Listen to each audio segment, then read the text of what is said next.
All right, we are live. Let's wait just a few seconds, make sure that everybody's talking to each other, most notably StreamYard and YouTube. And sometimes it takes a while for them to communicate. Looks like they are communicating a bit. Let's see. We're going to run. There we go. Running. Outstanding. So, welcome to the Rabyd Atheist. I am your host, Ed Rabyd, a former pastor turned atheist, now a compassionate anti-theist. Welcome to my channel.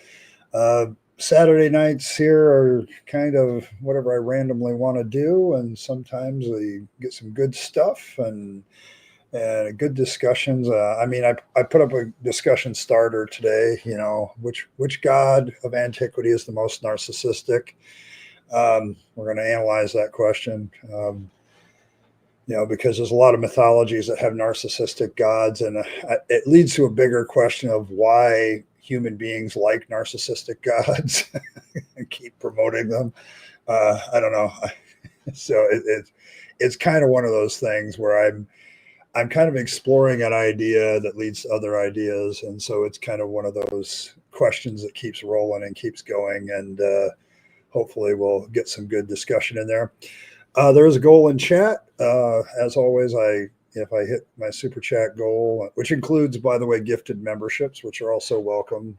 They don't get counted under the counter, but I will count them, and then I will wear whatever hat you guys have chosen for the rest of the stream. On the caveat, if I get too warm with the hat on tonight, it may come back off.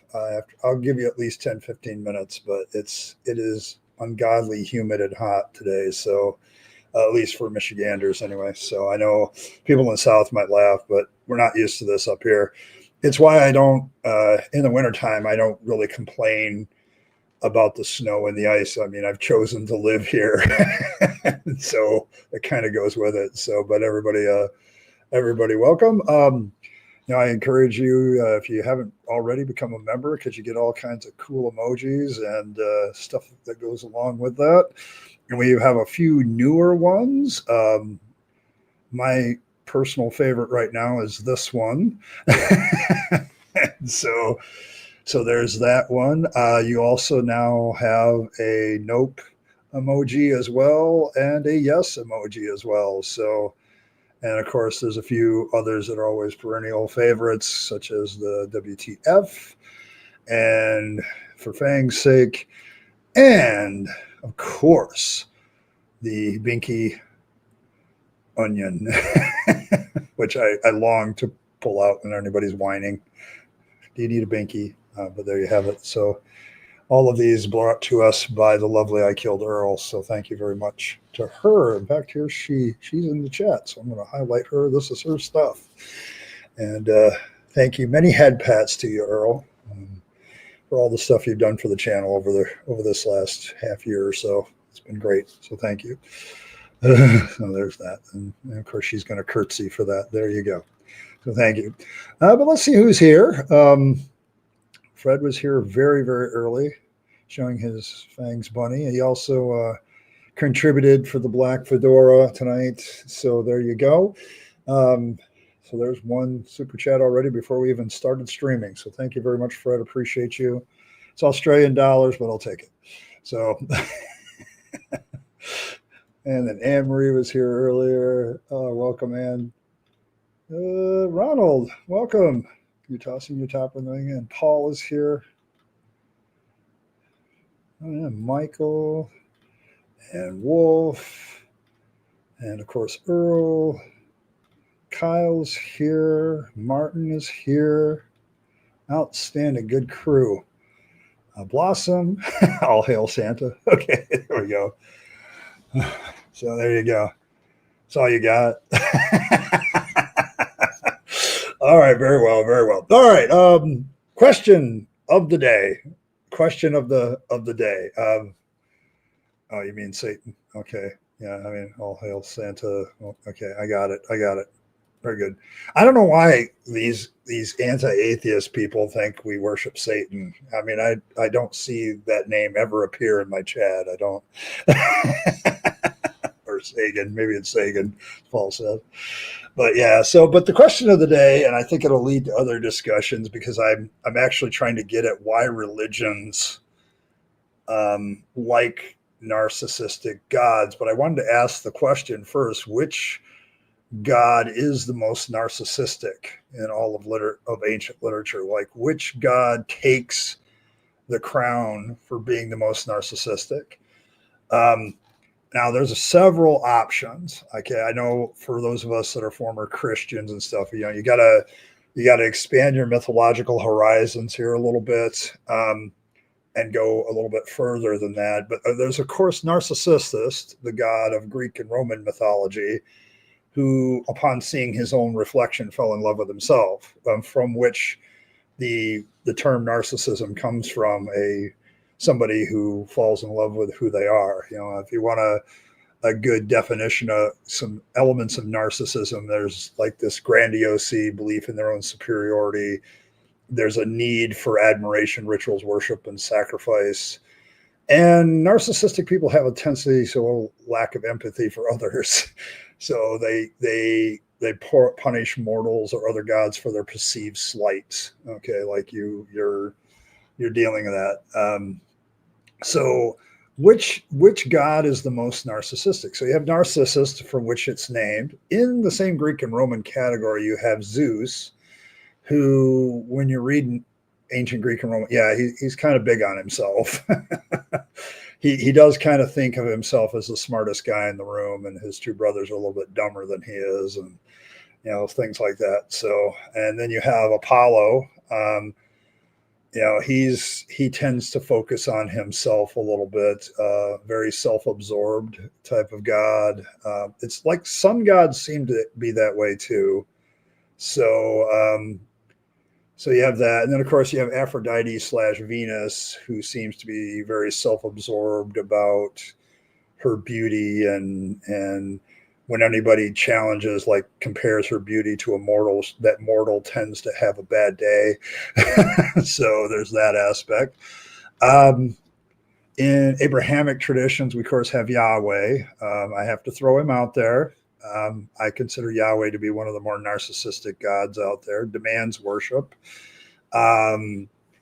He punishes all dissent, and he idealizes obedience to himself. So those are definitely narcissistic traits. And I would throw Jesus in there too. He demands worship in a certain sense, and he condemns non-believers that don't believe in him. So yeah. Let's throw the Hindus in there. Indra themselves, known for his jealousy and insecurity. I remember reading about him. I'm like, yeah, he's a little bit insecure. And the sun god, another sun god, the Surya, I believe it is, glorifying, self-glorifying, basking in his own radiance. Other mythologies like Norse mythology, I think Odin might get a little bit of that. Like he'll push, hey man, I'm trying to save the world here kind of thing. And that kind of, he can be a little bit self-aggrandizing, although I would say maybe Thor is probably a little bit more of that than anybody else. Like he's kind of high on his ability to achieve things. And then Japanese mythology has their sun god, whose name escapes me at the moment, but also another sun god, like look at me kind of thing. So there's those. So those are your options. There may be many, many more, but I'm curious about this connection between why humanity has this need for narcissistic deities and tends to create them. Yeah. I like, so you have that. Take, for instance, Iron Man, and both have, or as you go there, Kane West or Kent. Okay. Yeah. I mean, we're talking gods here. So Hut, I literally forgot his name. Yes. Narcissus fell in love with his own reflection. Yeah. So there's that. Let's see. Okay. I mean, one of my favorite lines in Disney's Hercules is when Hades says, "I haven't seen this much love in a room since Narcissus discovered himself." So there's that. Okay, Draconis. Okay, Zeus. Yeah, I could take Zeus as a narcissistic god. Yeah, yeah. They also try to control you. Yeah, gods, gods that have the need to control and manipulate the situation. Like their ideas are the best. So. I don't think it was Athena. I think it was Aphrodite, actually. It might have been her. Or maybe it was Hera. It could be Hera. My Greek mythology is slipping me right now. So, but yes, there was one of the people compared this woman's beauty to either Aphrodite's or probably Aphrodite, I bet. And then she cursed her to be Medusa. So, Mr. Fantastic and Ken Hovenlu. There we go. Yeah, of course I would know. Yeah, I'd nominate her. Yeah. Well, who would never love them back, and only he would echo was a badass petty bitch, and I'm here for it. Okay, there we go. Cronus. See, the thing with Cronus, I don't know. See, Kronos never asks anybody to worship him that I'm aware of. People just do. It's kind of like, it's interesting. Some mythologies have similarities. Like the three brothers, end up killing Kronos and kind of making things out of him. And it's very similar to Norse mythology with Odin and his brothers. I'm always interested in how that a lot of those mythologies tend to echo each other. But yeah, there's definitely some stuff there. Yes, there you go. Matsuratsu is the sun god of Japan. And also, or is it a goddess? Yeah, it's a goddess. And she's kind of high on herself. So, yeah, what's my hair? Yes. Yeah, I'm sorry. There's just, if you know mythology and you watch Disney's Hercules, you'll have a lot more laughter. I also like the part where they're cleaning up Hercules' room, and there's a lion rug there, and you can tell it's Scar. There's definitely some references to other Disney movies in that one. It's hilarious. So, any gods with thought crime would rank at the top. I agree with that too. See, and that's where Jesus, I think, becomes narcissistic a little bit, because he's the one that says, you can't even think the wrong things, or you're damned and condemned based on my teachings.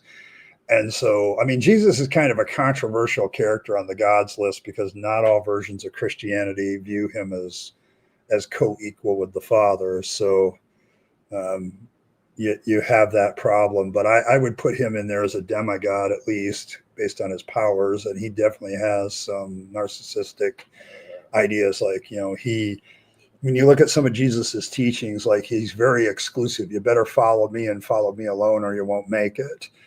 Okay. And you have to do this and you have to do that. And all that other stuff, you have to, there's this real, Jesus has this idea that his teachings are front and center of everything. And so it's like, you don't follow him, you're in trouble. So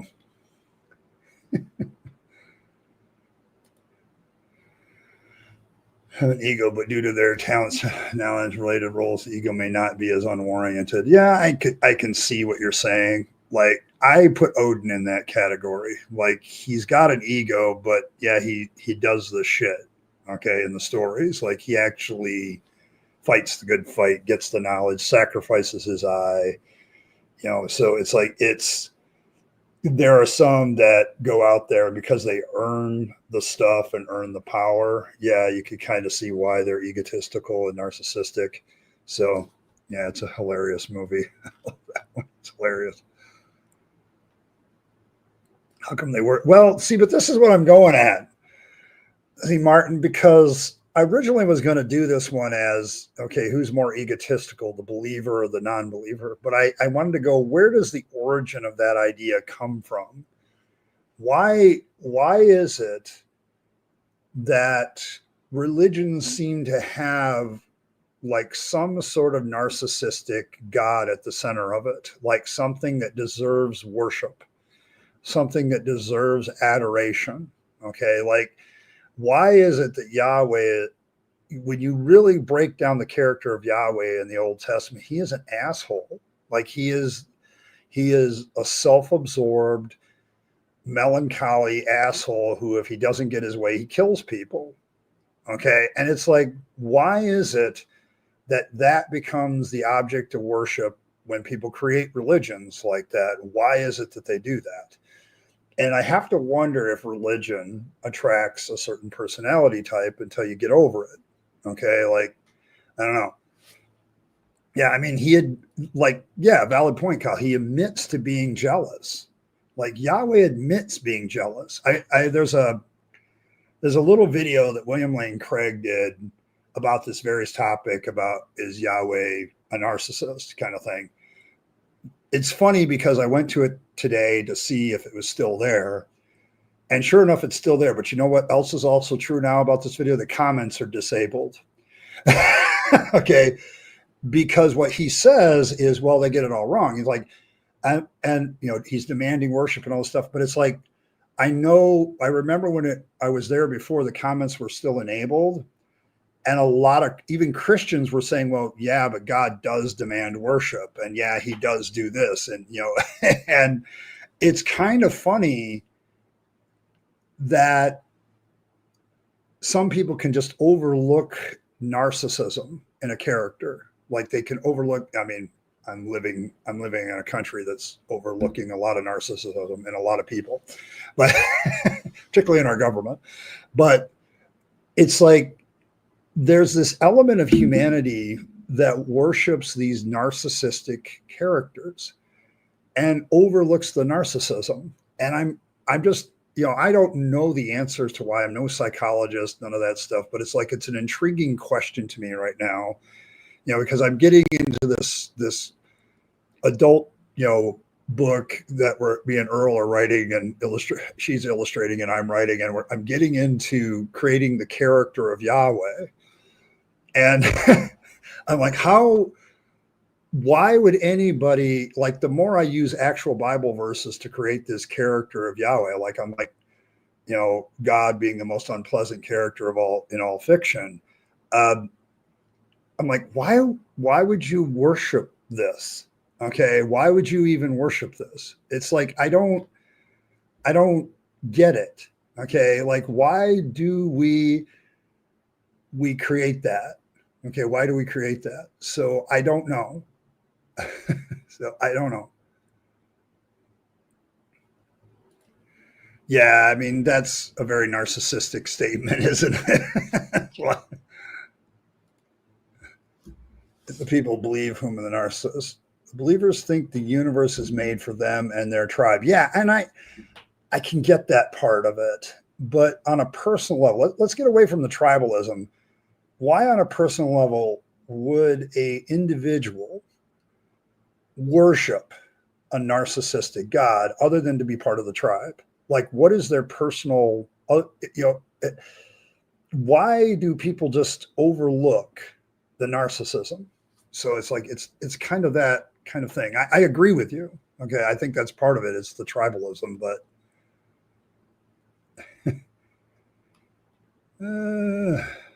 and the old fan of the gods, titans, and yeah, I do too. I love that stuff. You know, like if you watch Clash of the Titans today, like back in the day, the stop motion animation, all that stuff was great, and now like it's like, oh, this is really bad.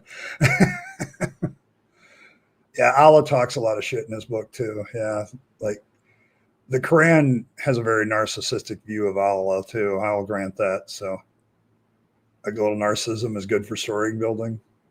Yeah, but why is it in the hero?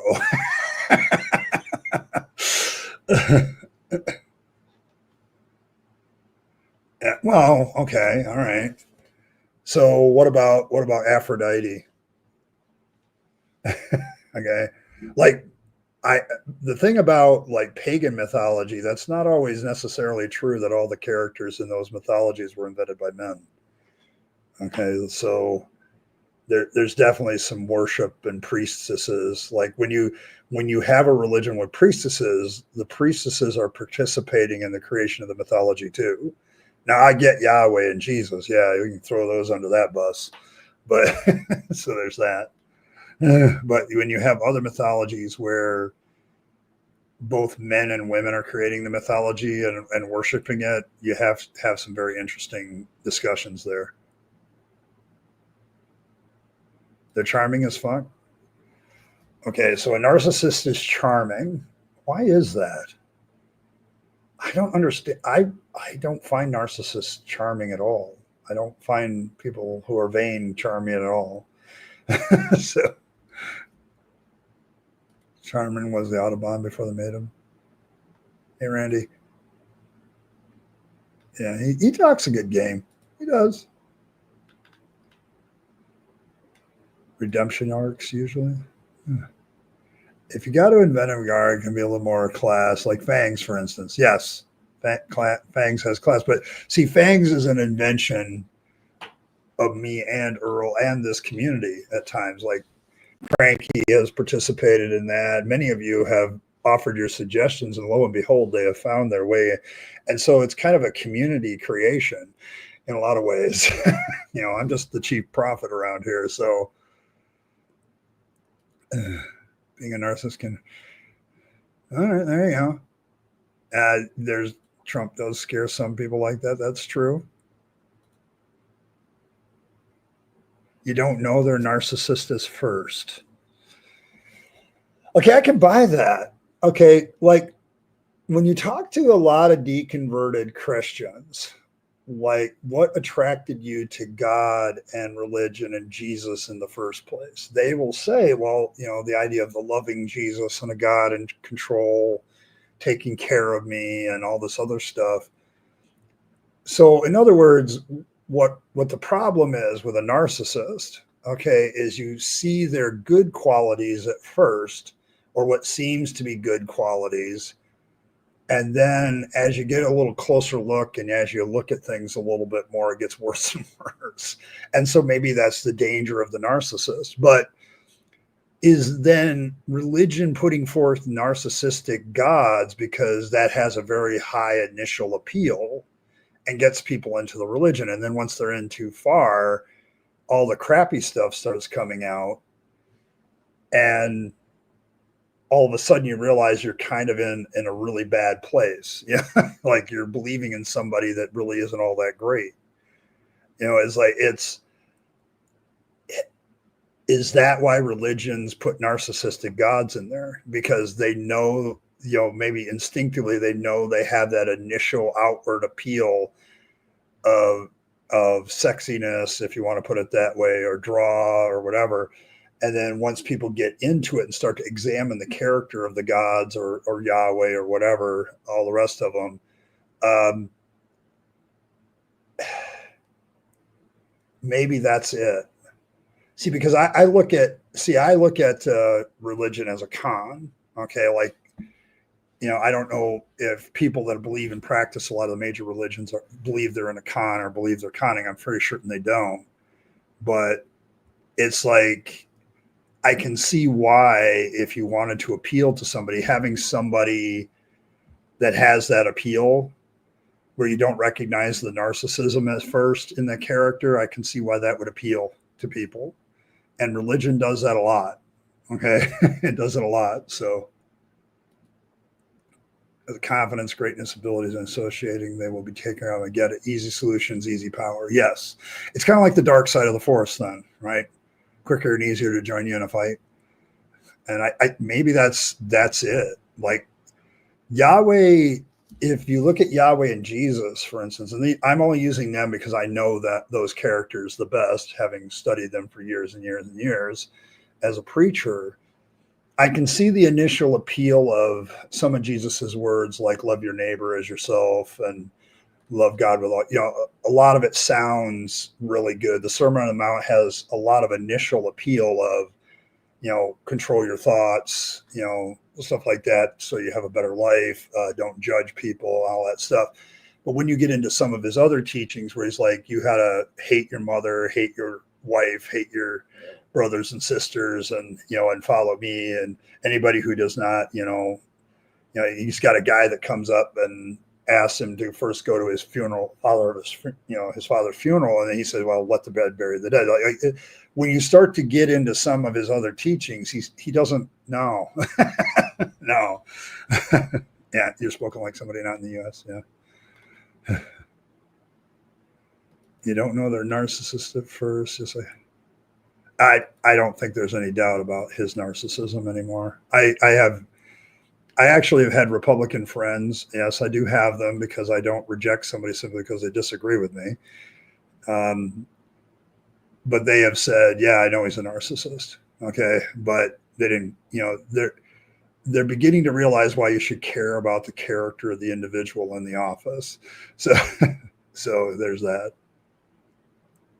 Has a great deal of up front. It falls apart when you get to know them. Yes. And maybe that's the appeal of why religions put narcissistic characters in things. Like, let's be honest, Zeus has a really initial appeal from a religious point of view, being up in the clouds and, ruling Olympus. And, this Olympus is this wonderful place where wisdom and knowledge and power flow, and he's the king of it. And then you get into his antics where he's deceiving women, doing all kinds of other things and creating all these heroes through illicit affairs, and not really the greatest of family man like Disney tries to portray him. It's like he's got all the behaviors that line up with that. So, it's like I can see it with some of the other ones too. Like there's a lot of initial appeal to the narcissist. So it's when you get to know them. So, hey, Triple E, good to see you. I thought I saw, yeah, sorry, BS. I don't think I recognize you. And Randy's here. I want to make sure I'm making God equals the square root of -1. There you go.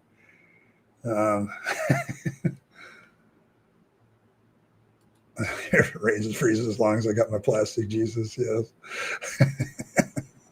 What a great line. I forgot that song. Dated a textbook narcissist in my teenage years. I didn't know such terrible people exist. I learned the hard way. Okay. Yep. There you go. Thank you, Kevin. Appreciate you. That's 2. As I said, though, I will wear the hat, but I'm probably going to limit it to 10 minutes. It is hot AF. I'll just put it that way to me.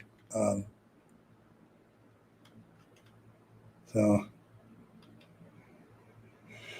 let's see. Most narcissists really do believe their own sales talk. They push being everything because they really know they ain't. Yes, I think that's the thing with narcissists. When you start to question them, like, that's why Yahweh is such a big narcissist to me, because he's like, when you question him, he gets pissed. Like, how dare you question me? And when you don't do what he commands you to do, he kills you. It's like, and he's a good example of that kind of quality. So you love me and be my slave, or burn forever, says the son of a humble war deity. It's a great way to play it. Oh, I am having so much fun thinking about ideas for Fangs interacting with Yahweh. It's like, poor Fangs. You should feel sorry for Fangs. It's all his early years as a deity trying to figure this shit out. And the only counsel he's getting is from cranky elder gods. So it'll be a good time. Best of them, but the facade starts to crack the time you spend with them. Unfortunately, you realize what they are after they've already ruined your life. Yeah. Earl, I think you hit the nail on the head.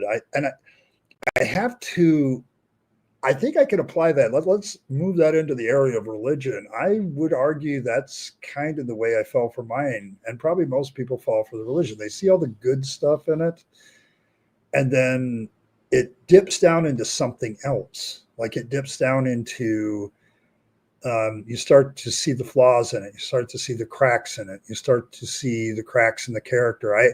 When I was in Houston, I went to a group of atheists. We met. There was like 6 to 10 of us every month or so, and we just talk.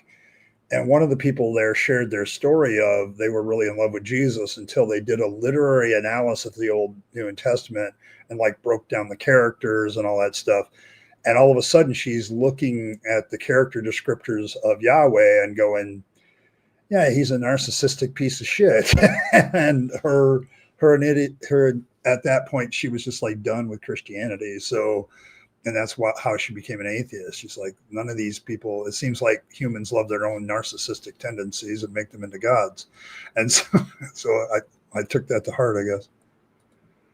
I think cognitive dissonance takes over after that, and people are terrified of the idea of supporting bad people, making them bad. Yes. And I think that's something you see in politics too. Like, no matter what happens, there'll always be a group of people that'll be dedicated to Trump, and there'll always be groups of people dedicated to other people. Like I would throw Bill Clinton in there. Okay, I'm sorry.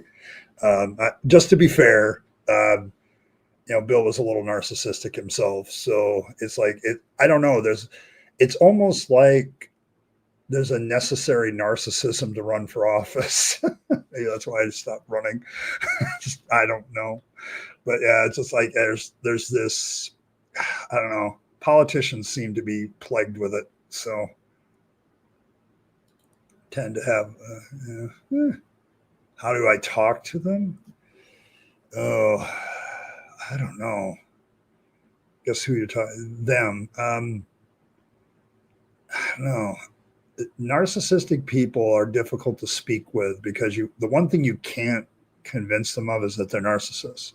They have other descriptors for themselves. So like, I'm really smart, like, or I've achieved all this stuff. And sometimes they have. I don't know, talking to narcissists is difficult because they don't see it in themselves. Like, so there's that.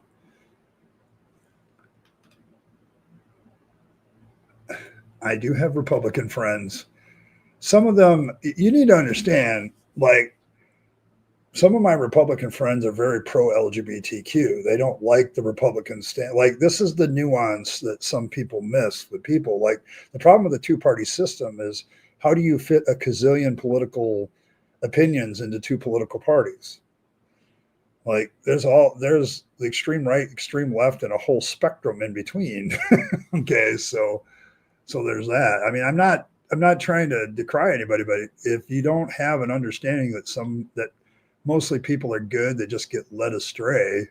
That's a lot of people. So, but yes, but I've had Democrat friends I don't like hanging around with anymore. So, yeah, ultimate sky bully. Yes, hot as fangs. So Yahweh created wife for Adam, created paradise for him to live, but the moment they displeased him, he ruined their lives. This is a textbook narcissistic abuse. Gotcha. Definitely want to put that into my book. Our book. Yes, definitely our book. Because it wouldn't be the same without your illustrations. Definitely. Zeus is constantly seducing mortal women and leaving them to deal with my bringing up demigods. Yes. Yes. Family, I don't discuss. Yeah. Bangs defeats Yahweh with the only weapon Yahweh can't face, a mirror. It's a little bit more complicated than that because the origin story of Fangs is a little gray. Because as cranky elder God would say, what happens in the party barn stays in the party barn for all the gods that were partying that night. And so the origin story of Yahweh and gods and all that are very, very, very there. So there you go. But yeah, oh my God. I can see what you're saying, because the real problem with Yahweh is he never gets over it. And this tells me that human beings never get over narcissism. Like, there's some quality in narcissism they just don't get over. And it bothers the hell out of me. But yeah. Talking is very, they never, well, yeah, but that's just, you're not talking, you're just listening. Okay. Yeah, I didn't think that Jimmy Carter was that narcissistic. I lived through his administration. He's one of the first presidents I really remember. So the only one I remember before him is Ford, and barely. So,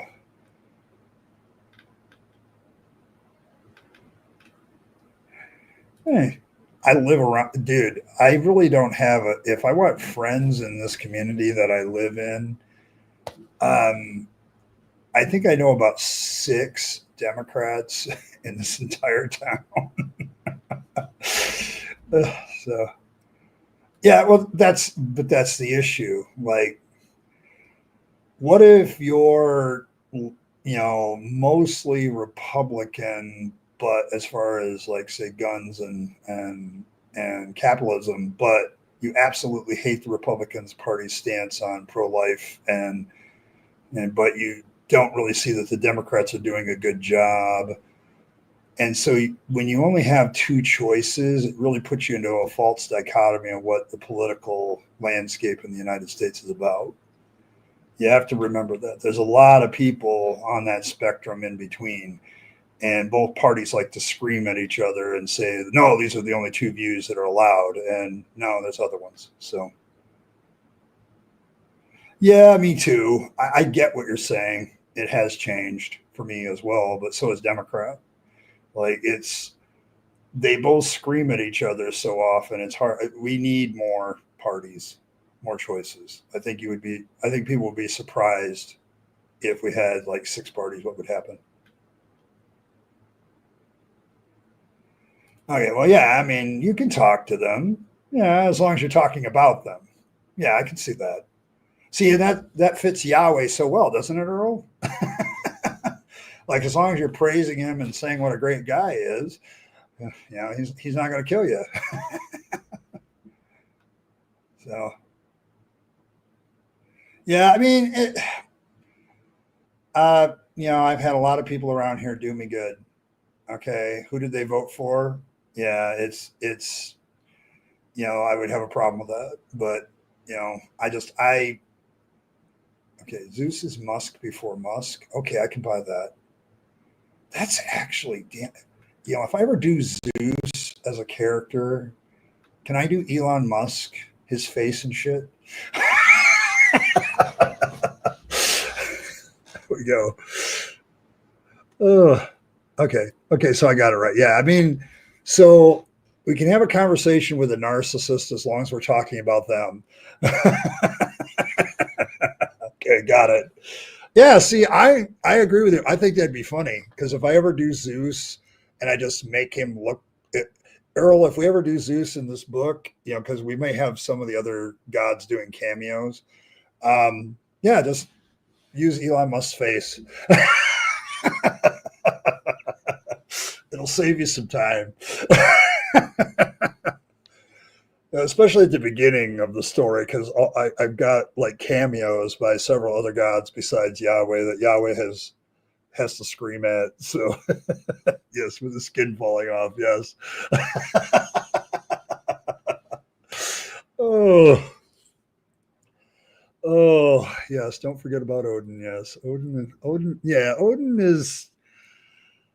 See, but he falls into that category of he actually does shit, and so he has some accolades to throw up there.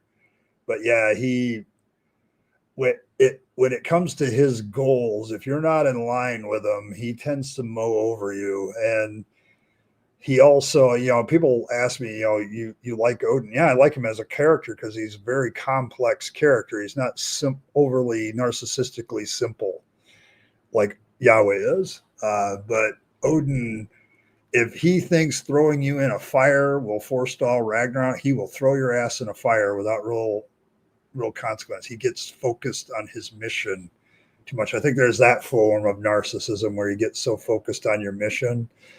Um, yeah, yeah, he actually does something. He's like trying to stop something bad from happening to everybody, but it's like the ends justify the means for him. Like it's if I've got to throw 100 humans at Fenrir to keep him busy for 10 more minutes before he eats me, I'm going to do it. Kind of thing. So, yeah, it's yeah, I mean, we like Loki. That's kind of why I think a lot of you like Fangs too. He's kind of a god of mischief too. He's one of those trickster gods. So yes, he is a little, Loki and Fangs and all these trickster gods that kind of go off the beaten path. So I think because they control various facets, and if they do harms to nature, it's just man-made climate change are much worse. Yeah, okay. Yeah, I can see that's the thing about the gods that we humans create. See, because I don't believe in any actual gods. I kind of am looking at this as more of why do we create the gods the way that we do? Why do we? And part of that's going to be difficult to do because I can't get into the mindset of the ancient Greeks in truth, to really understand why they created the gods the way they created them. So, yeah, a lot of gods regret their decisions, except the narcissistic ones. That was a good decision. I just got to figure out how to make it so. Hey. Thanks, Triple E. Gifted membership. Okay, let's see. KCA Randy got one. Robin, welcome. Saw you on over there on the other stream for Dave. Ben's Nice Live. Radical Self-Compassion. And Phosphorus. There you go. There you go. All got gifted memberships. And those all count towards the goal. I'll keep the goal up. Let's see. The Holy Bunny hat has one at this point, though. But I think this one is like the hottest hat I have. There we go. You got it in there. So, but I'm only going to wear this for like 10, 15 minutes. And then maybe we'll do it again. We'll keep the poll up. And if the poll actually reads some more super chats, we'll do it again. But I'm only going to wear this for about 10 minutes. It is hot AF in my apartment right now. So, but welcome to all the new members. Thank you very much. Because every author's first mistake is writing themselves into their story. Yes, I've done that. I've already done that, so I'm past that. My first attempt at writing, I just put myself in it and how would I react to this situation. So and I think that you have to do that as an author because, okay, if I was in this situation, what would I do? And I think that's one of the things that authors do. So when religious people create these characters called the gods, I have to wonder if they're not a reflection of who those people were. Like if you look at somebody like the first person to ever come up with the idea of Odin, were they kind of like that? Okay. Or the people that wrote the Old Testament, Yahweh, the Old Testament character Yahweh, is that something like they were? Okay, did they feel that way? Yes, I'm not a hothead. Yeah, it's a rite of passage. Okay, fair enough. That's a hard one. Just joining us, Elizabeth. Okay, yeah. I gave a few examples. There's Narcissistus, from which the name comes from, but I don't think he's the most narcissistic god. Zeus we put in there. All the sun gods from various religions seem to be narcissistic. Those kind of things. So yeah. So we put them up. We put a lot of them. We threw Yahweh and I threw Jesus in. If you believe Jesus is God, I think he's kind of narcissistic. I don't know if he's the most narcissistic person, but he definitely expects you. So don't have a position on what they do. What it doesn't change my day-to-day life. Still got bills, food cooked, doctor's appointments, errands, government documents, and on. Yep, I agree. A lukewarm head. I don't think that's possible for me, Evan. And welcome, Evan. I don't think I recognize you, and I want to make sure I do. And hey, Bren. Unique to their own ideals in the setting. That means you have to do more research. Yes, I agree, and that's kind of what I'm doing now. Like, I got to this point. I'm like, okay, I'm going to have to reread the Bible, which is.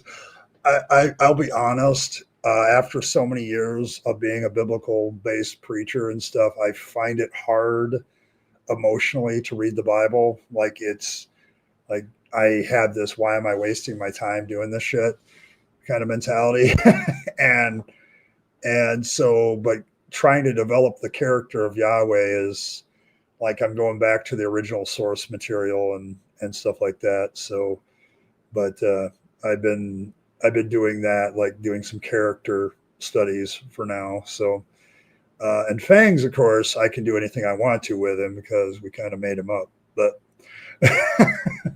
yes, Zeus is pretty high on the scale. Dude, I am lucky to make rent every month. Like just the reality. I know I was talking to Ember earlier in Dave's stream, and I apologize for not helping her out because she's kind of like facing some real world death issues from her health. But it's like I just dropped like $1,000 on my mouth, yeah. So alone, and I'm probably going to spend about $500 on my eyes, to get my corrective lenses taken care of, and a deer ran into my car, and that took another 1,000. So it's like to fix that up. So it's been, yeah, it's like that. It's kind of where I'm at. So it's like, man, I'm kind of tapped. I would really love to help Ember out because she's a good friend, but man, I want to get to a point, Ron, where I'm successful enough at this where I can actually like create a charity of some sort for something. I'm not really sure what yet. I have so many things on the list.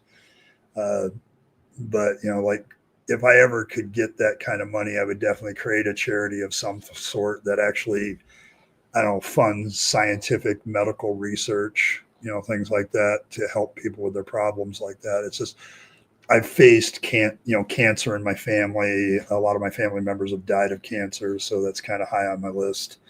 There's other things, it's like there's so much more I would love to do, but I just don't have it, and it does bother me. But yes, we live in apartments. Most of us, like I've got my corner of my living room of my apartment is my YouTube studio. That's kind of the way it is. So yes. It means you need to pretend that write characters people would hate, even if. Yes, yeah, I do. Yeah, all writers do it. We all know it's cringe, but we have to go through it in assistance. The biblical authors are just novice storytellers who never improve their storytelling. Yes, yeah. Poseidon's kind of an asshole too, and Apollo. Yeah, we kind of talked about Apollo. Apollo's very self-absorbed. But yeah, Poseidon, I really hadn't thought about him, but yeah, he's kind of like, do me right, man. Fuck you. I'm gonna bury you in water. So, yeah, great literature. I'm never able to see it. Yeah, I think one of the things about being inspired by God, Fred, is, well, if it's inspired by God, it must be good literature. That's the way they think through that. But I read the Bible now, and I have a hard time because I'm like, there's so many damn plot holes. Like, it's like, what the hell? Yeah, I mean, a lot of people find it boring. I saw a Christian meme this week about, because a lot of people read through the Bible, and there's a meme like, oh, finally got through Leviticus, and they're raising their hand, and oh crap, I got to now read Numbers. It's like it's that. I've been trying to use this as motivation. People love Bible stories, and those suck. They probably weren't even edited. As long as I do better than that. Yes. I promise that the misadventures of Fangs will be better than the Bible. I can promise that. And I realize that that's not a very high bar, but there you go.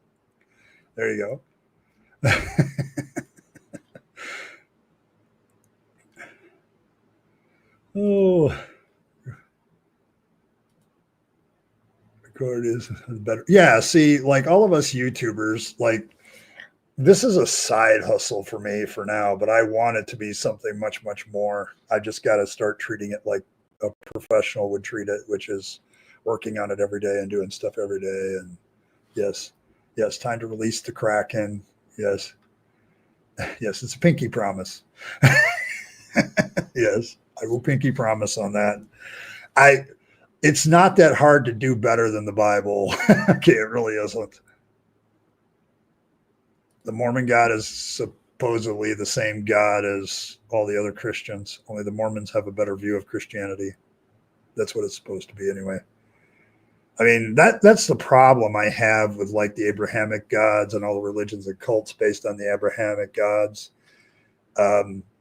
Anonymous is like, they all say they're the same God, but when you analyze that God in specific to that religion or cult, it's not the same God. Like there's definitely differences that make that God different in his personality or nature. So yeah, it's going to have I Killed Earl art in the book. So yeah, it will never be boring. You guys can buy it for the art alone. So yes. Yeah, he's kind of petty and narcissistic. Like that's the thing about the Abrahamic religions. Like when you throw Yahweh up there, it's like, oh, it's really, really hard. Like, yeah, there's Zeus and there's Apollo and there's Poseidon and all of these narcissistic assholes. I think a case could also be made for Hades to a certain extent. Like he just accepts his misfortune, but he thinks a lot of himself when he's in the underworld. You know, it wasn't a stretch when Disney did Hercules to make Hades into the villain. Okay, it's not a stretch. So, because he's kind of dark and foreboding and all that stuff. So you can have that too. But I don't know if he's as narcissistic as his brothers, but between all the gods of the various Christian sects, I get it. But if you analyze it, like some Christianity will have it. Where God is very loving and caring. They focus on those aspects and they'll throw away some of the more negative ones. And then others will just embrace the negative. And so, and then, you know, you've got like the Mormon God, you got, he's picking and choosing certain people like to be special, you know, like they all tend to revolve around whatever they think earns salvation and why it earns salvation. So, like the Catholic God is definitely different than the Protestant one. Okay, so yeah, he did kidnap a girl to get a wife. So there is that. Yeah, he was narcissistic about himself enough to like, I deserve X, you know. So yeah, he's not a good guy, you know. And he's not portrayed as a good guy. He's always portrayed, even in when you try to put a positive spin on him, he's like, yeah, he's just the inevitability of death, so to speak. It's never placed in a good light. Like the inevitability of death is not a good thing. So you could make a religion around Judas, Thomas, and Job. I think you could. God says he's jealous, but how can Omni-God be jealous? Well, because see, the problem with that is that's assuming that at the time he says that, the people that were hearing that believed there was only one God, and they didn't. They believed the other tribal gods were real, like Dagon and some of the other ones, and Baal. And Asherah used to be like Yahweh's consort goddess, and then ended up being her own goddess and her own shit. And so they believed in other gods. See, that's the thing that I remember I did a live stream once and the Christian got mad at me because I said, no, that you shall have no other gods before me assumes that there's other gods that actually exist. Okay. You know, and that commandment kind of points that kind of actual belief system. Like every tribe had their own tribal deity or deities, and Yahweh was just one of them at the time. And when you think about it in those terms, it makes a whole hell of a lot more sense. The Ten Commandments does. He's a jealous God because he wants everybody to serve and worship him. And that's why he's a war god and a hill god and makes war on all the other tribes and tries to take over, because it's all about a battle for power. So, oh, you're welcome, Robin. Who did that? Yeah, that was Triple E. Triple E has been around for a while. So yeah, see, and she's already doing the emojis. And Robin, this is my favorite emoji right now. Whenever I deal with a theist, like you had to deal with a lot of stuff today, Robin. And what you really want to say about all this, oh, for Fang's sake. It's still my favorite. It's still my favorite one. So there's that. So it, and then this one comes up a lot. And if you want to be grumpy here, you're allowed to be grumpy. So, and there's that. Yes and no. And I don't get too many theists that much anymore, but this one's waiting for them. Here, have your binky. Yeah, so there's that. Oh, yes, the head slap. Yes, this is my favorite one. Poor Robin, I feel you, because I heard some of the stuff you did on KA and then over on Dave, and I'm like, oh my God, that pastor at Dave was talking about. Oh, that guy. That I see. I don't know. I may get back to this on Saturdays, finding preachers to react to, and not just talking about like evolution, creationism, stuff like that, but just talking about anything. Just give me a sermon. And like I said it over on Dave's stream, like this guy, I mean, he's definitely rocking the white, sweatshirt better than I could, but the dad bod than I could, but holy cow. Man, the things that people accept as good reasoning in preaching compared to good reasoning elsewhere. And Robin, as a truck driver, you have more sense than any creationist. So, no, if that's the case and we have an omni God, why doesn't he just say that? See, that's my argument against that, Evan, is he could just clarify and say, I'm the only God that actually exists. So he wouldn't have to make a command then not to have any other gods before him. If he just clarified, yeah, I'm like actually the only one here. Okay. You wouldn't need a command. You would just say, hey, if you're going to worship other gods, you're worshiping nothing. And apparently that argument doesn't come out from Yahweh until I think it's Isaiah who kind of sort of makes that argument that the other gods don't actually exist. So you have literally 1,000 some years since supposedly the 10 commandments were given, and nobody clarifies that there's not really any other gods. And I'm sorry, if you're going to make the 10 commandment, you shall not have any gods before me, why not add the parenthetical up? Because there really isn't any other God but me. So, and then you wouldn't need it. So, so yeah. Ugh.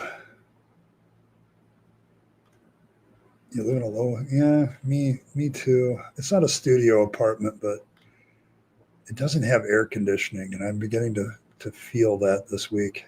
I am taking heart, though, folks, that the weatherman, the weather guessers have kind of told me that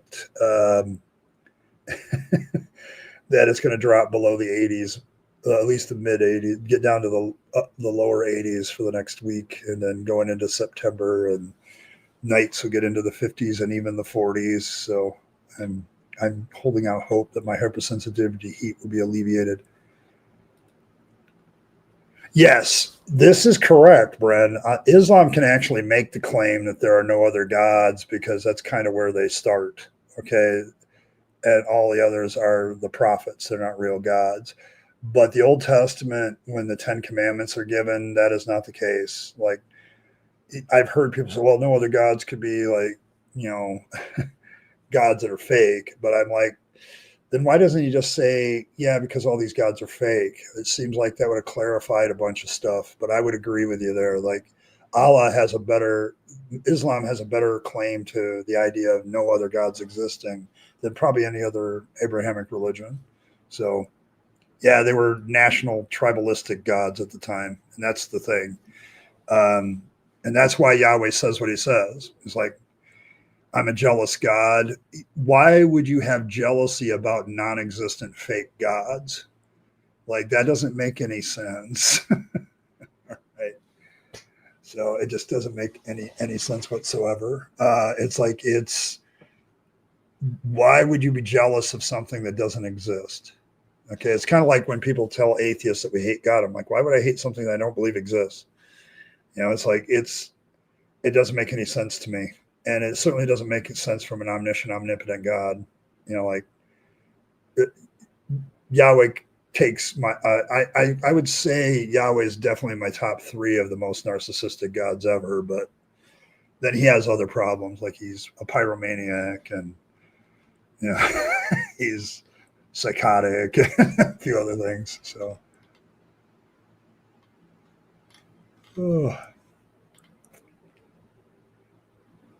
like AC, I keep wondering for the Huskies to cool off.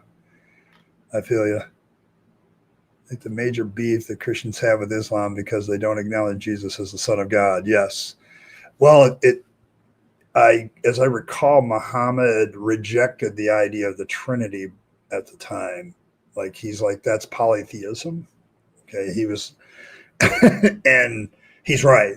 Like I think I've said it before, that basically the doctrine of the Trinity is attempting to be monotheistic and polytheistic at the same time. So hate God like you hate Voldemort. Yeah, you kind of hate the character, but it's like it's kind of wasted. Yeah, Buddha means the enlightened one. Yeah.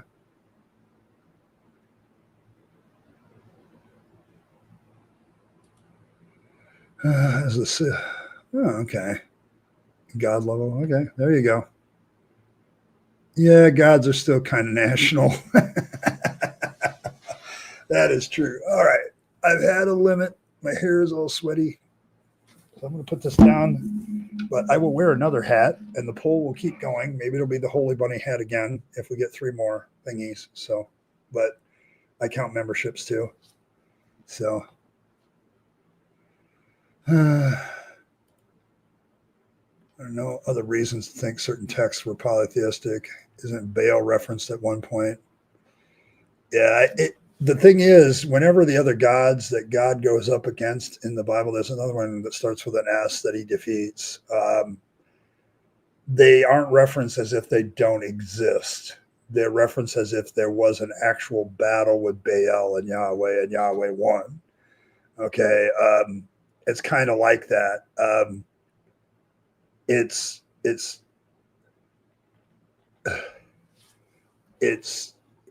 very interesting how Yahweh is always depicted as war. Well, you have to actually have a war with somebody. Like there's a God battle. And if the other gods don't exist, then there is no God battle. Okay, so that could be made an argument that Hades is a little bit more humble. He is a kidnapper, though. So, there's that. And I have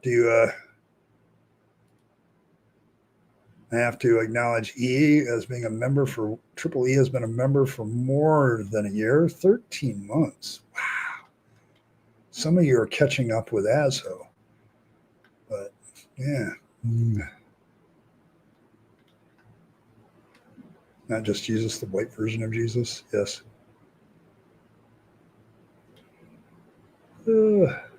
I'll see you later, Martin. You have a good one, man. It's not as bad as his little brothers. Yeah. Yeah, I mean, if we're going by relative, bullshit, he has the least amount of bullshit. Okay. I'll buy that. But yes, thank you. Thank you, Triple E. I really do appreciate you have been around for a long time. Yeah, legendary Triple E. Yes. Yes, we're going to definitely say that. But yes, it's I appreciate the long-term support. It means a lot to me. Especially as I try to branch out a little bit more. Yeah, see, this is the thing. Um, there was a general very recently, like when the military parade took place in Washington, D.C., and I realized it was probably more about the celebration of the Army than Trump. But a lot of people are like, well, yeah, we got to show the world how strong we are. And I'm like, a lion doesn't need to tell you it's a lion. Okay. Everybody knows. Okay. If you walk into the room and you're the biggest beast in the room, no, you don't have to tell anybody. Okay. It's like, it's to me, if you're bragging about it, there's probably some bullshit to it. Okay. If you have to brag about the fish you caught, then probably it's a fish story. Okay. To me, as a stoic, I just do my stuff. And if I let other people brag about me, if that's what they want to do, I'm not sure if that's a productive use of their time, but it's like, to me, the narcissist usually plays his hand when it has to always back pat themselves. Like, to me, a person of great achievement, they're a person of great achievement, and you don't have to say so. Now, it doesn't mean that a narcissist can't actually achieve stuff, but they always want to talk about it. Like, they're insecure about what they've achieved. And it's like, I think people who get away from narcissistic tendencies don't like to backpat themselves. They'd rather achieve than get the backpacks. So they don't really pay attention to that part of the second can. Yeah, they don't. Saying there are better reasons to call these texts polytheistic, but the Ten Commandments argument and yeah, it could be a twat waffle, but it also means that he could just say, I'm the only God, and he doesn't. Cute.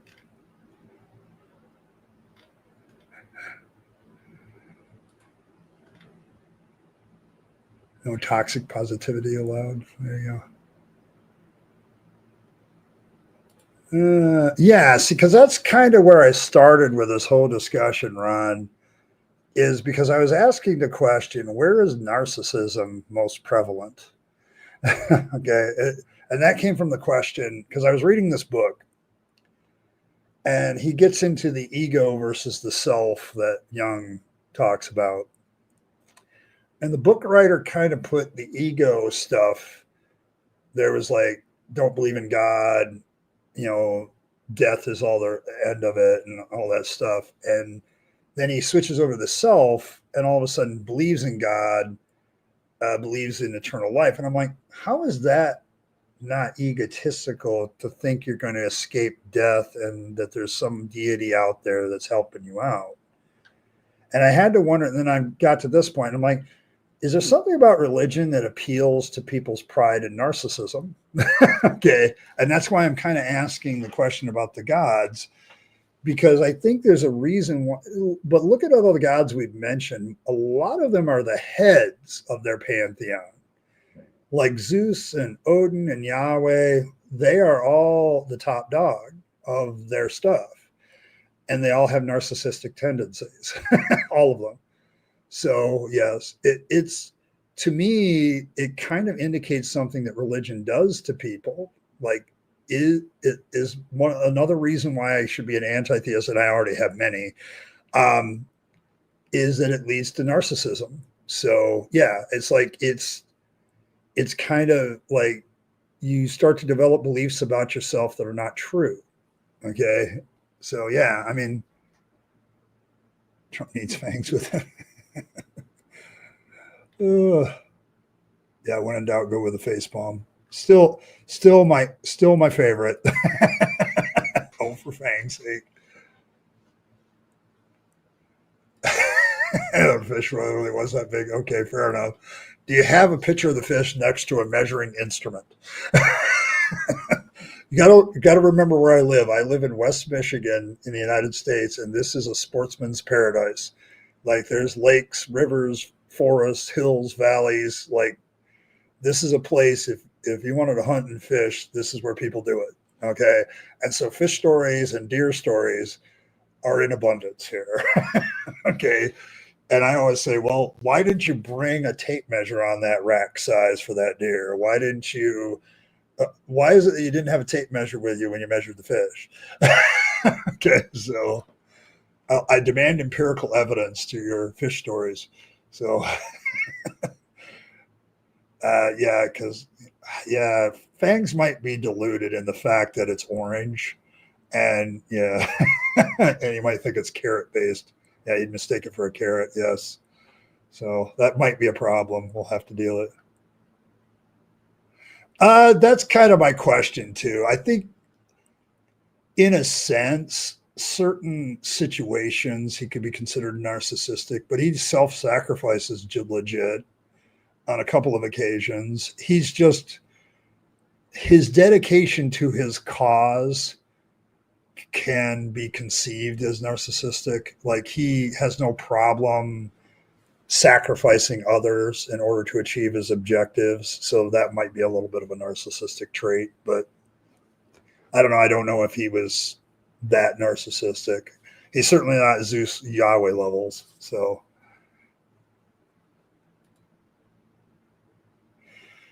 yeah, he might be a minor god. I've now taken that kind of view that Yahweh started off as a minor god and has grown over the years. That's kind of what happened. If you look at how the mythology is developed, yeah.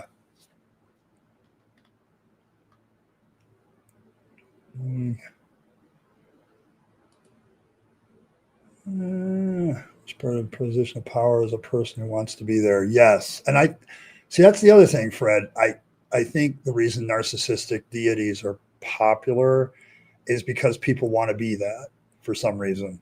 Like they want to emulate this supposed appearance of success. Let's see, First Timothy. Oh man, a verse that I dealt with when I wrote my master's thesis way back in seminary days. This is, I mean, Poopy Pants, if this is the kind of thing you're dropping, yeah. And my emoji is right up there right now already for that verse, for thanks sake. These are all wonderful claims. They have no evidential basis behind them. So no judgment, but like you say, no judgment, but yeah, it's entirely a bunch of claims without any kind of evidence.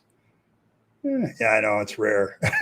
I don't know if we got a rough reputation or something, but I try to be very gentle with this. I used to be one, so yeah. I see Earl. See, Earl has no. Yeah, it's not going well for you, Poopy Pants. I'm just going to say it. You are preaching. Okay, I used to say the same things from the pulpit. And so that's preaching. If you're saying the same things a pastor would tell you from a pulpit, that's preaching. Okay. If you're asking questions or you're saying, well, this is what I believe and why I believe it, then you're actually, so yeah, nobody's really listening at this point. Yeah, well, I get it and I appreciate it. Okay, but my mods have a very low tolerance for preaching. Okay, and that's preaching. Okay, you're saying things, you're quoting Bible verses. First thing you should do, prove that the Bible's the Word of God. If you can prove that, then we might listen to the verses. You kind of get the cart before the horse all the time, a lot of you theists. A, prove there's a God.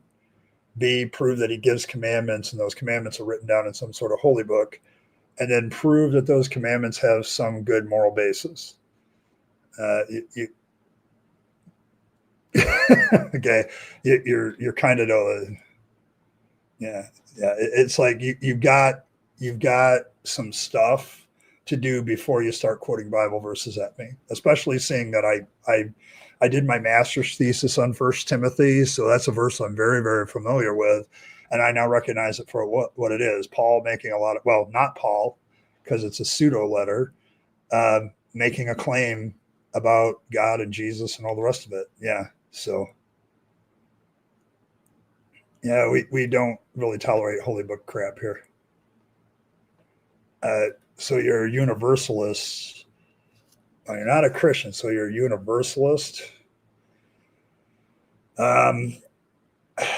Saved from what then? If everybody's going to make it, there's no necessity for any kind of salvation at all.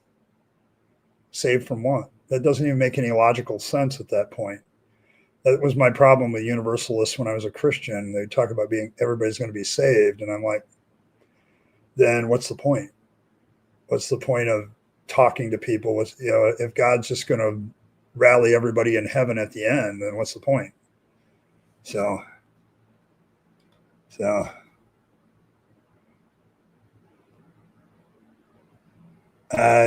I'm sorry to hear that. Oh, I'm sorry to hear that, Earl.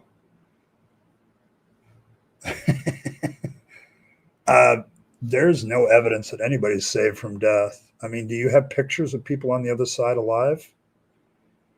That's an incredibly grandiose claim without any evidence. Like just because you have this wishful thinking that you want to be saved from death doesn't mean it's so.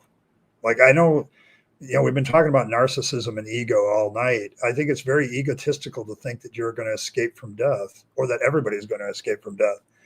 I wouldn't make such a claim without some serious evidence to back it up. So, yeah, me too. Yeah. Yes, the destroyer of worlds. Oh, what is it? Ivanica in Babylon 5 has one of the best lines about that shit. I am death incarnate. You're about to all die.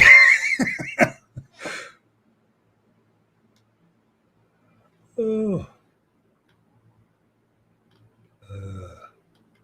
Yes, many hugs. Yeah, Polaroids. Well, put them out and then we'll have proof of life after death and everybody can stop having that discussion.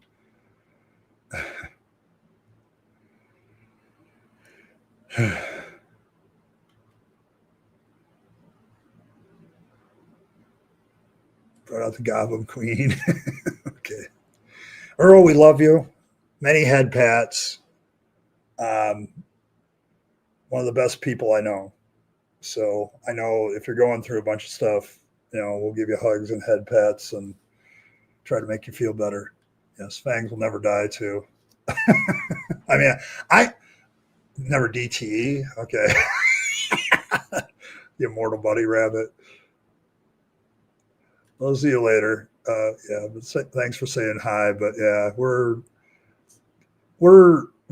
my live streams tend to be atheists, people that don't believe anymore. They're deconverting and they want to just be left alone most of the time. Okay, so and a lot of my mods are that way too. So the immortal bunny rabbit. Yes.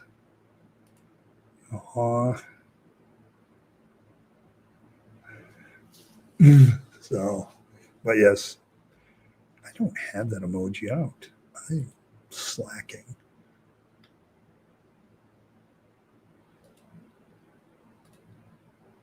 There we go. There we go. That way, see, I put these emojis in my image list so that when people evoke them, I can actually put them up on screen so people can see what we're doing. So, oh, there's that one. The crying onion emoji is one of my favorites, by the way. But I think the Binky one kicks it a little bit. But I have to say, Earl, I think you outdid yourself with this one.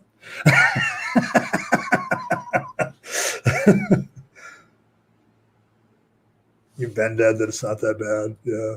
See, that, I think afterlife beliefs have got to be one of the most ego driven things that a person can believe. Like somehow you deserve life after death. Why? And why would you want it? Okay. I don't understand. I am now like, I used to remember reading Twain about death, and he is like, "Oh, I can't wait for the willful bliss of oblivion again." And I used to wonder as a theist why he would that, and now I get it. Like I've gotten to the point where I get it. Like I don't.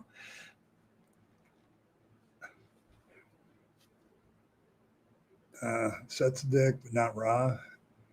I don't know. The Egyptian gods though tend to have dicks though. Elizabeth, if you haven't seen the icon. Your mom is from Michigan? Oh, okay. Yeah, I'm from West Michigan. If you go to Grand Rapids, Michigan, get on 131 and drive about an hour north, you'll be in my hometown where I live. So, and that's how we talk in Michigan. It's about drive time. So it's all about drive time. You saw the other side. It's an illusion after you dropped acid. There you go.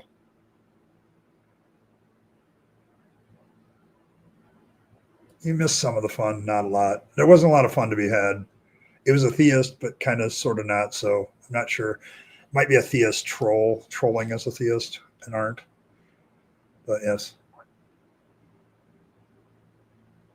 Yeah, I'm with you, Decibel.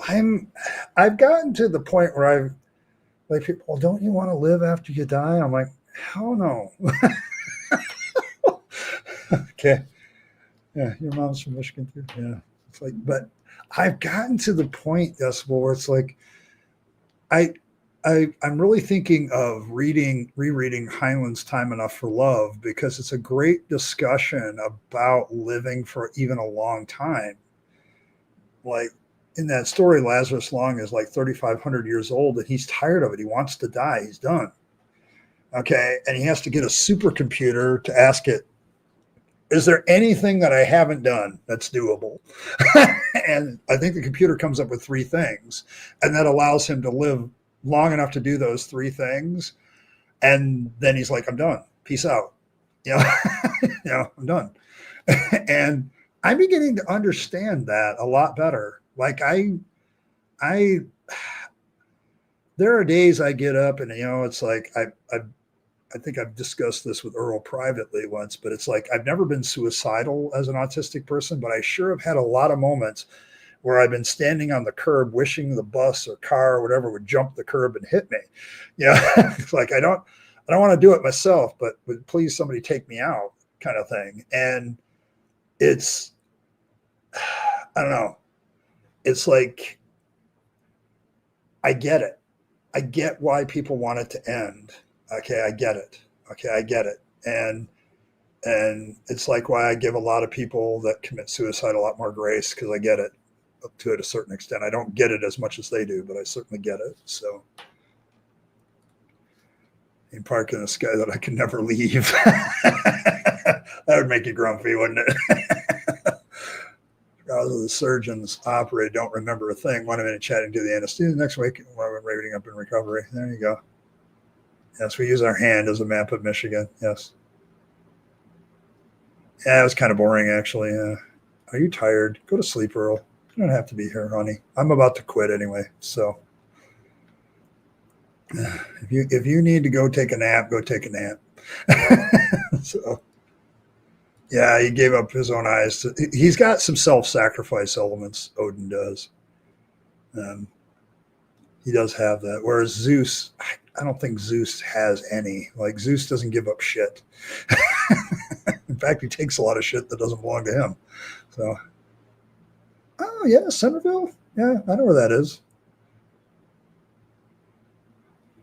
Yeah, it's right now. My own hometown is having their own little festival, and today was the car show. So, and I didn't bother to go because it's usually. So there's that. For this earth, I was going to say, please always feel free to be the Goblin Queen. We are here for you. Okay, there we go. Yes, Heinlein rules. Yes, I love a lot of his stuff. A lot of people misread his stuff because of some of the movies that have been made out of it, but there's not a science. There's like every science fiction movie I watch. Oh, there's Heinlein. Oh, there's a Heinlein theme. Like they're doing it and he's already been there. So, yeah, talking about religion is one thing. Yeah. Passive suicidality. Okay, I can see that because I've been that, Earl. I've been that. I haven't been like, where do I get the pills and razor blades kind of thing. But I have been like, sitting on a rock in the middle of a forest, going, "Would a meteor please strike me now?" And I could be done. So there's that. So it's like I've definitely been that. Okay, it's just I don't want to leave that kind of legacy where I just quit per se. Um, if somebody else quits me or something else quits me, I guess I can't have a lot of control of that. And I think that's a little bit more accepted when that happens. I've counseled enough people as a pastor committed, whose family members committed suicide, like they did the act themselves. And it's a much harder thing to accept than when something does it, like an accidental death is much easier to accept than a suicidal one. I don't, it's just the way it is, at least my experience. So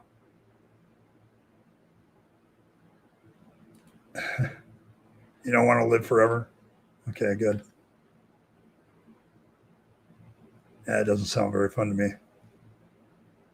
I don't really allow posting of Bible verses because you have to kind of prove the Bible is true. I post them myself for discussion purposes, but when a person in chat does it, it's like, okay, what are you saying? Give me some context of why you post the verse. Okay, and then it becomes a discussion.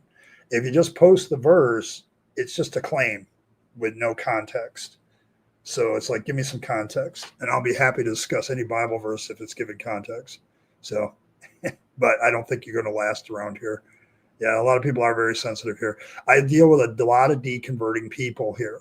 Okay, and they want a place where they don't have to deal with the Bible bullshit, and that's kind of why I exist. My channel, kind of my streaming at least, does that. When I get going with other videos and stuff again, you can have discussions there, most certainly in the comments section. But here in my streams, my mods are, a lot of them are deconverted people, are very sensitive to it, and so they're quick on the trigger. So yeah, I hate it when people are vague too, and he was being kind of vague. I get it. I get why the mods would put him in timeout or get rid of him for a while. I get it, but if you want that explanation, it's like a lot of people that come to my channel are very sensitive about the shit they've gone through to leave their religion or leave their belief system. Okay, and so when somebody comes in and reminds them of that, yeah, they tend to get triggered pretty quick. Okay, although I've never seen any of them afraid to talk about it. Okay, if everybody's respectful, so they have a lot they want to do, and at the same time have never unfulfilled lives. Or if you've been utterly made afraid of hell, yes, I would agree, Decibel. That's kind of the motivations of a lot of people that believe in an afterlife. They're either afraid of hell or their life isn't fulfilling and they want more time. Okay, I get the desire to have more time. Like, I wouldn't mind living in Heinlein's world where you could live as long as you wanted to until you got tired of it.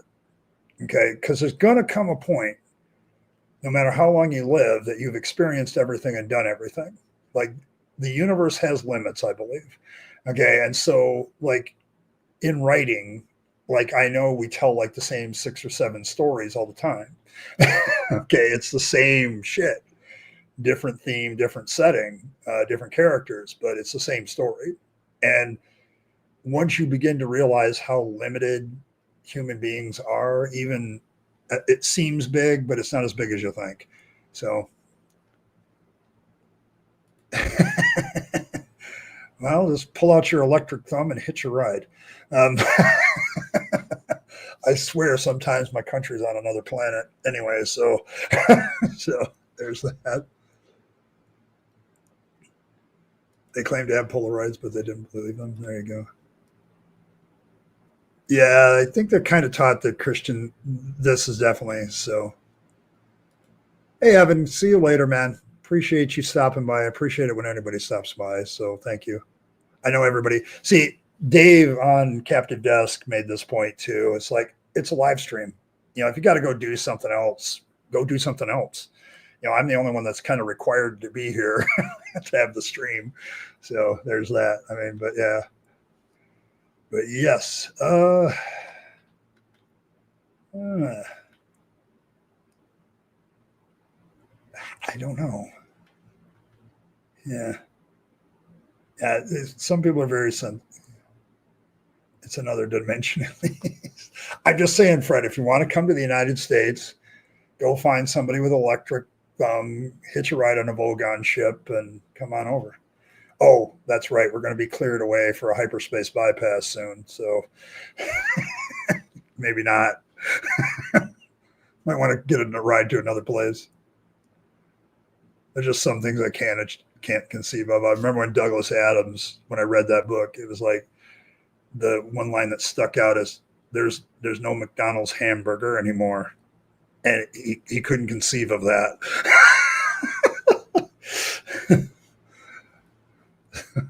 So it's that. You talk about religion, make that clear. Just don't be stupid about it and don't post random scripture. So if you come back, understand that all the mods are ex-religious. Yes, and this is the thing. If you get on my streams, understand that every single mod I have is an ex-religious person that no longer believes. And so you got to approach them. I personally think theists should approach with a question that's well thought out of like, why don't you believe anymore? Like I would answer that question in 5 seconds and I would take my time with it too. Or if you post a Bible verse, I used to learn this Bible verse gives me a lot of hope. Why shouldn't I take hope from it? And I can examine it and say, well, why does that give you hope? It's like, I think theists I think the problem is presuppositional apologetics has kind of damaged a lot of people's ability to approach an atheist because they say a bunch of bullshit about it. And this does make me grumpy, like Grumpy Fangs here. They've been told certain things about us that are bullshit. And that's kind of the issue. So it's like and when you approach with the bullshit, all of us are going to react negatively to that. And that's just you don't know anybody called Ford Perfect. I'm sorry. Yeah, me either. That's why I'm kind of scared. Between either being eliminated through being blasted out of the way to make room for a hyperspace bypass or being captured by a Vogon ship and having to listen to their poetry, those are two very real fears to me. So, or desperately. Yes. Oh, okay. Yeah. Grand Rapids, I don't know. It's kind of the epicenter of West Michigan, more so than Detroit ever is for whole Michigan. So I don't know. My parents met, I believe, in Grand Rapids at a dance hall back in the day, back when they had dance halls. So, yeah. Well, yeah, Lazarus Longs lives to be like 3,500 years in the fiction and the science fiction story that Heinlein created. And in Time Enough for Love, he's had enough. Like, he's like, I'm done. So, yes, no, not the poetry. Kill me before that. But yes, my parents met in Grand Rapids. They lived in a little place called Howard City, north of there for a while. My mom worked at Butterworth for a long time as a med tech, and my dad was a Keebler elf in Grand Rapids, working at one of the bakeries there for a while. And they commuted from Howard City down there, and then they moved up north because my mom got a job at a Cadillac hospital, and my dad got a job in a Big Rapids factory. So they moved to this little town of Reed City, and I've been here ever since. So, well, not ever since. I've been to Kentucky and North Dakota for a few years and Texas for a year and a half. And I keep coming back here, and I finally decided to stop resisting it. So, oh, she didn't think of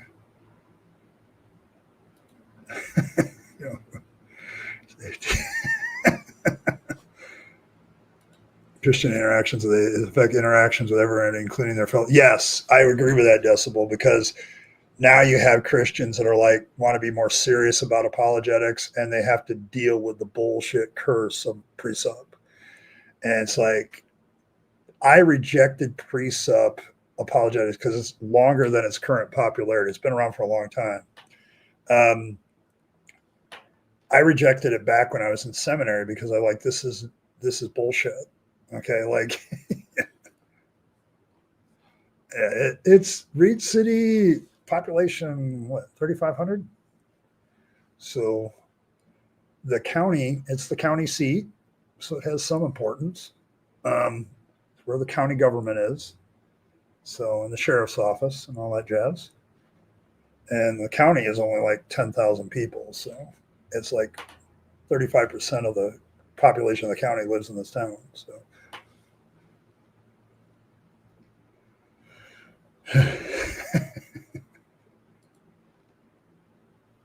yeah, who knows? I mean, I I remember Grand Rapids in a lot of different stages, and my parents lived. Remember Grand Rapids when it was at its high point, when it was the furniture capital, and they were still producing a lot of furniture made out of wood, and then it wasn't. And I remember Grand Rapids in the 70s and 80s, where it looked like a slum for the most part along most of the river shore. And then since then, it's like the 90s, it's been having a renaissance. It's like one of the most beautiful cities I can think of at times. So certain parts of it anyway.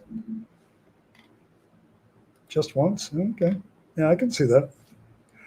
I think, I don't know. I've never been into self harm. Been very interested at times if somebody would just take me. Yeah, Zeus isn't one for self sacrifice. No, he's not. He's, I don't know. I don't see him doing it. Odin does a better job there. So that's kind of why maybe we give Jesus a pass too. So, but yeah.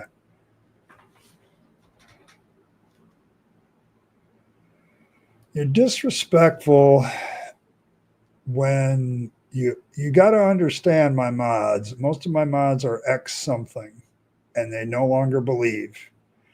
So they're kind of very like, don't assume things without saying stuff. So yeah, Earl will tell you yes. Yeah, very much so. Because my mods are all like X something, Christian mostly. And so when you start just spewing stuff, yeah, they're going to react very strongly to that. So self criticism, yeah, I think that's where most of us go, Fred. We just kind of go there.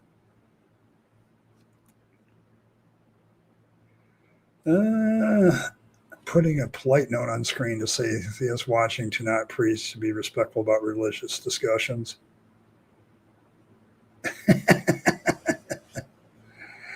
see, this is my example.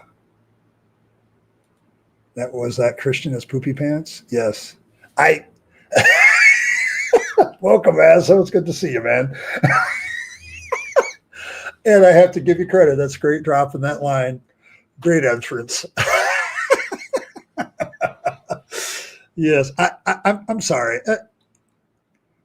I am now embracing the very simple idea that my streams are not necessarily for believers, like none of them. Like even when I try to do a stream like Rabyd Fire and I open up the forum, they don't come there. They want to come here. Yeah, I think what I'm starting to accept is, as a former minister, as somebody who's been deconverting for a while myself, I've created a community where people want to come here and they don't want to listen to theists. They want to have a theist free zone. Okay, and I'm very much in line with that. I get that. That's kind of, I've created a community here where they don't want to put up with theist bullshit of any type, like even a little bullshit. Like you can do a Fangs rabbit turd here of theism and they don't want it either. Okay. So it's like, you have to start, if you come to these, we're not afraid to discuss those things, but it's got to be a discussion. Okay. And I'm not there. It's my issue with it is, I think I'm accepting the community that I've created here on my live streams is largely Christian, and they do not like to hear it. Okay, they got out of that and they want a place where they can go and discuss some of the things they're going through from being out of that. So I get that. So there's that. Uh, yes. This environment both had intense mental breakdowns and were considering premeditated harm. I saved myself and reaching out. Yes. And I think that's kind of where we are. Reach out. Okay. See, I'm all in favor, guys, of creating my live streams as a place where it's a theist free zone. I think I'm finding that that's my niche in live streaming anyway, is just talking about deconversion and going through the process of deconversion. It doesn't matter which live stream I do, it gets that way. My mods, most of my moderators, that's where they're at, and they don't want that. Okay. So yeah, it's just it's that. So yes, Inky Blad voids. Oh, I'm so sorry, Earl. I man, there are days I really wish I could just hug you and not have you break out. Okay, I know you're touch sensitive, but I you got to understand it's like, yeah, I know you're going through a lot, and man, tough. So yes, crying. I have the crying emoji here. There we go.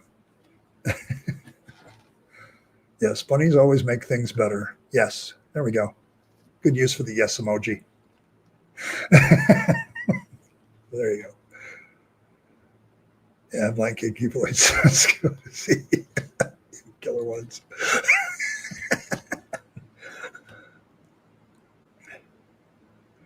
Yeah, yeah. Some of the philosophical gods are kind of narcissistic too. I would agree with you there, Anonymous. Your niche is to be a fake shy guy. Earl and my reaction is the same.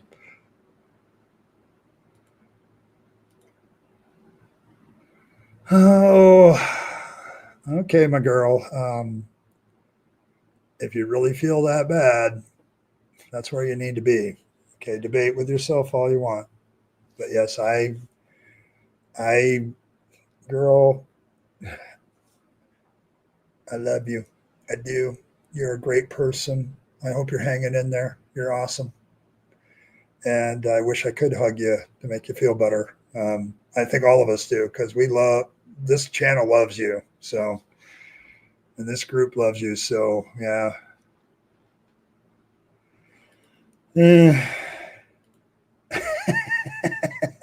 I don't think it hurt that much. Yes. I mean, yeah, everybody is like, I am not lying to Earl. I do not lie to Earl. So it's dangerous to lie to Earl, for one. You're laughing, but it's hard to breathe. Okay, hugs for Earl. Okay. Yes, always err on the side of caution. But yes, we yes,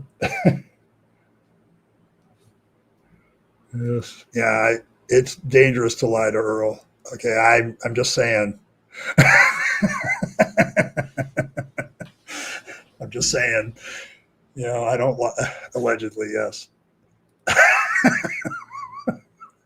See, we're going to make Earl laugh so hard it's going to hurt her so much. She's going to go to the hospital laughing, and they're going to think she's an idiot. So, oh,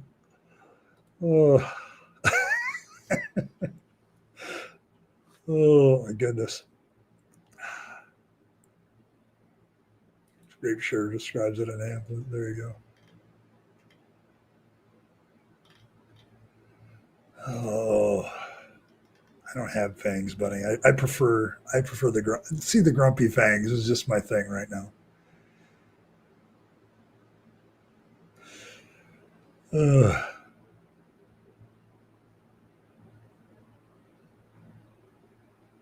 Has to come back from it.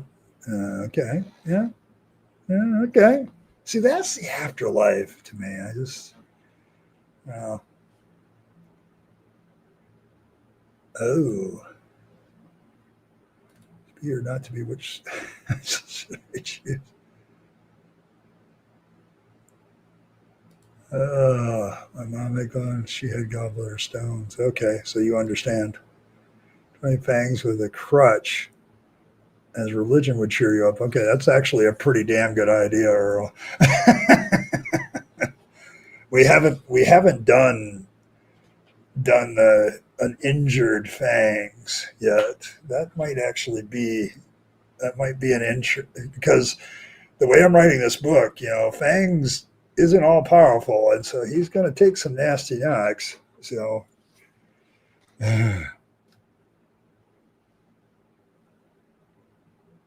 you're the only one that still has your gallbladder ticking time bomb. Yeah, that could be it. That could be a good burger. Okay, there you go. I remember that film. I don't remember it much, but oh yeah, yeah. I forgot the Hellhound.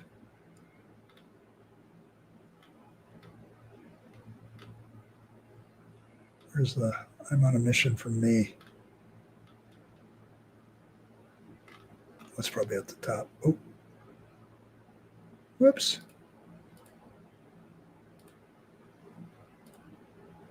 Wrong one. Funny. Wrong one.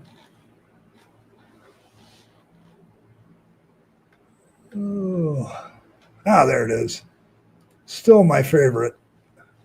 Hellhound fangs together.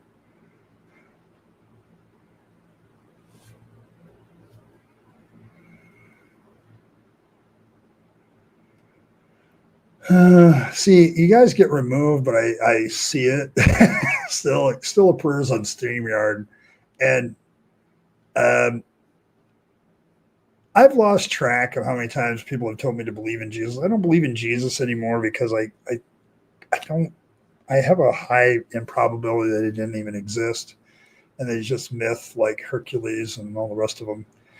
But I've been hearing rapture forever, all my life. And it's going to be tomorrow. Yeah, but no.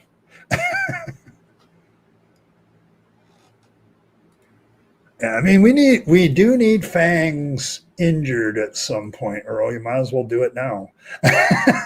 Okay, because he's going to have several harrowing escapes, so I got to make the story exciting. And Yahweh is an asshole, so he doesn't play fair. So, well, he might have to do a little convalescing at times to get back up. Yeah, I think it's a great idea. See you later, Ron. Actually, I'm about ready to sign off too. I've kind of reached my limit. At least the temperature.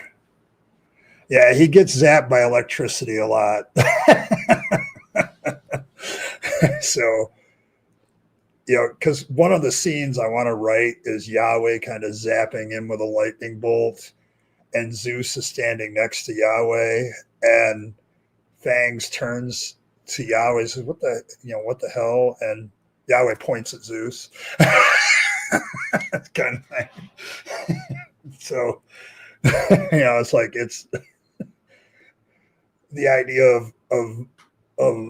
of that just makes me amused. So, but yeah, there's a lot of stuff you can do with that, Earl. Like Fangs is immortal, but it's kind of like he's like Deadpool, he just gets the shit kicked out of him sometimes. So, yeah, a lot of them have fake accounts. One of the things we've had to deal with on this stream is we had one guy. I swear he must have 5 or 6 accounts. He'd get timed out in one and he switched to the other, and it's like, dude, you're not welcome here. Why don't you take a hint? So it's like,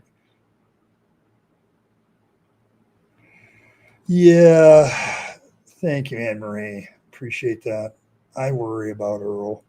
I do. I worry about her a lot. She's my friend. So, yeah. Yes, the like button is very, very consensual. So, yes. But yeah, Theist channel who makes videos preaching. Yes. Yeah. See, I think, Bren, I think on Saturdays I may switch because I'm going to let Saturday Night at the Atheist take on the creationist, all that crap. I want to take on the theological bullshit that comes out of preachers every Sunday. Um, One, it's a deconversion issue for some of us of some ideas that we were taught that now need to be deconstructed from, but it's also a good illustration. So, oh, he wins every fight. I'm not saying he's not like Rocky Balboa that has to have his eyes cut open from time to time. Okay, it's okay. Yeah, without her lap, Fangs doesn't have a place to sleep. Yeah, so, but yeah. See you later, Wolf. Yeah, we kind of don't like it. It's okay. All right, folks. Well, I'm going to call it a night, and I think actually it's very fitting that we have a piece of Earl's artwork with Azho's devil puppy on there and the hellhound and everybody's thoughts and prayers and you know, oh, not prayers. Well, prayers to Fangs because you know you can pray to Fangs. I'm not sure he'll do. I don't think that will do well, but thanks everybody for stopping by. I do appreciate all of you. Um, it's just been an interesting week because it's been so hot, and I just my hypersensitivity has been off the chain, but I'm still trying to make progress. So thank you all for all your concerns and you know, head pats to Earl. Hopefully, you know, it's like it's it's just it's one of those things, Earl. Make your decision, make it smartly. You know it can be a pain in the butt to make those kind of decisions. Just let me know. Yeah. But thank you very much. And yes, I think I'm going to kind of move my live streams to more of a deconversion theme all the way across. So I think that's so. But yes, we love you too, Oodles. So thank you, Earl, and take care of yourself. All right. Please take care of yourself. Appreciate you. All right. Thanks everybody for stopping by. May Fangs bless your hearts and may he nibble on them. And make sure you're engaged in the practice of purifying all your vegetables from religion. You don't have to worry about carrots, but you do have to circumcise carrots. Make sure you take off the tip. And make sure you do all the things that you need to do. Like and share and do all the things. Nom nom. And may Fangs bless you for all of that. Thank you very much. And as always, live your best life. You only get one go around. And so when it's you, and then it's over. So you want to take all your time, your money, and opportunities, and spend them on yourself, the people you love and care for, to make this a better world. You'll be happier if you do. Don't waste them on the trappings of religion and faith, because that's a dead end. I speak from experience. And as always, folks, thanks for stopping by, and I will catch you all next time.